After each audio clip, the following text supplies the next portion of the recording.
Okay, so Hunter Hayes, are you aware that you're being referred to as like the man version of Taylor Swift?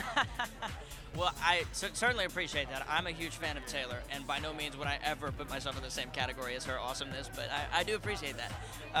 Yeah, I mean, I'm a huge fan. I've definitely studied her work, and I love the fact that she just writes real songs, and I'm just trying to make music and write songs that mean something to somebody the way my favorite songs meant something to me, you know? And you actually were on tour with Taylor, right? I was. What was that like? I got to spend three weeks out on the road with Taylor. That was phenomenal. I got to watch. I sat down. I made a point to sit down and watch every single show that I was a part of. After I'd do my set, I'd go out in the audience and watch her show, and I definitely took notes. Not like literally, but took mental notes. Absolutely, Exactly. yeah. I was totally watching out for things. I mean, the production is fantastic. She's an awesome entertainer. Like I'm a huge fan. But based on what I'm hearing about you, you definitely, you're filling her shoes for sure. You have your album coming out in October, October 11th, right? Right. Yeah. And your first television appearance is going to be David Letterman. And you played all the instruments. The release date of the album. Yes. David Letterman. You played all the instruments on your album. So, I mean, what would you say you want the next year of your life to look like? Me in a bus on the road playing every night. That's what I want. I've been dreaming of this moment, sort of getting in a tour bus, promoting an album, and playing in a different city every night. I mean, this is something I've wanted to do my entire life. It's in my blood. I don't want to go home for a while. I want to get on the road and play music, you know. And so I'm finally getting the opportunity to do that.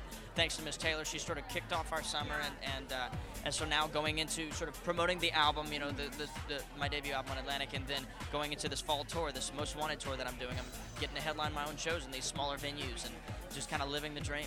Now let's talk about your collaboration with Victoria Justice on the soundtrack. She's one of our friends on the show. We love her.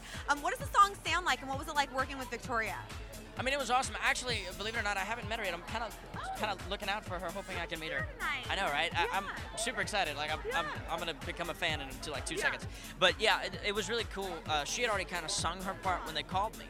And so it was nerve-wracking to sort of jump into a song that was sort of halfway done and halfway done in the way of sort of figuring out how close to stay to the original, how much to reinterpret, you know what I mean? And it was a fine balance, a fine line to not cross, but I think I'm really proud of what happened with the track. Very cool. Last question, what's your sound like? Your musical vibe, what's your sound similar to? Or I don't know. I think it's just it's a country with a lot of experimentation musically. Okay. But country music's obviously my home. That's what I've always kind of listened to. That's where what I grew up listening to, and that's my life. Because it tells stories about my life, and I've always wanted to write songs that mean as much to someone else as my favorite songs have meant to me. Well, Hunter, I'm here to let you know the girls are gonna love you. Just throwing it out there.